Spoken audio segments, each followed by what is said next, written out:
Welcome back to my channel. ನೀವು ತುಂಬ ಯೋಚನೆ ಮಾಡೋರಾಗಿದ್ದರೆ ಈ ವಿಡಿಯೋ ನಿಮಗೆ ಯೂಸ್ಫುಲ್ ಆಗಿರುತ್ತೆ.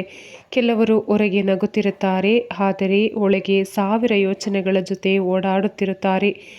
ಅಂಥವರಿಗೆ ಈ ವಿಡಿಯೋ ಯೂಸ್ಫುಲ್ ಆಗುತ್ತೆ. ಎಲ್ಲೂ ವಿಡಿಯೋ ಸ್ಕಿಪ್ ಮಾಡದೆ ನೋಡಿ ಸ್ನೇಹಿತರೆ. ಎಲ್ಲ ವಿಷಯವನ್ನು ಮನಸ್ಸಿನಲ್ಲಿ ಇಟ್ಕೊಳ್ಬೇಡಿ. ಯಾವ ವಿಚಾರ ಟೆನ್ಷನ್ ಕೊಡ್ತಿದೆಯೋ ಅದನ್ನು ಪೇಪರ್ ಮೇಲೆ ಬರೆಯಿರಿ.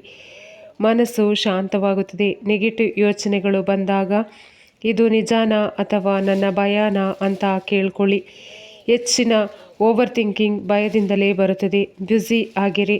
ವರ್ಕೌಟ್ ಮಾಡಿ, ನಡೆಯೋದು, ಮ್ಯೂಸಿಕ್ ಕೇಳೋದು, ಬುಕ್ ಓದೋದು ಮಾಡಿ.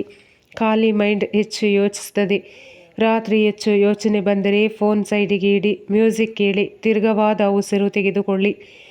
ಎಲ್ಲವನ್ನು ಕಂಟ್ರೋಲ್ ಮಾಡೋಕ್ಕೆ ಟ್ರೈ ಮಾಡಬೇಡಿ. ಕೆಲವು ವಿಷಯಗಳನ್ನು ಸಮಯಕ್ಕೆ ಬಿಡಿ. ಜೀವನ ನಿಧಾನಕ್ಕೆ ಸೆಟಲ್ ಆಗುತ್ತದೆ. ನೆನಪಿರಲಿ, ಓವರ್ ಥಿಂಕಿಂಗ್ ಸಮಸ್ಯೆಗಳನ್ನು ಸಾಲ್ವ್ ಮಾಡೋದಿಲ್ಲ, ಅದು ಮನಸ್ಸನ್ನು ಮಾತ್ರ ದಣಿಸುತ್ತದೆ.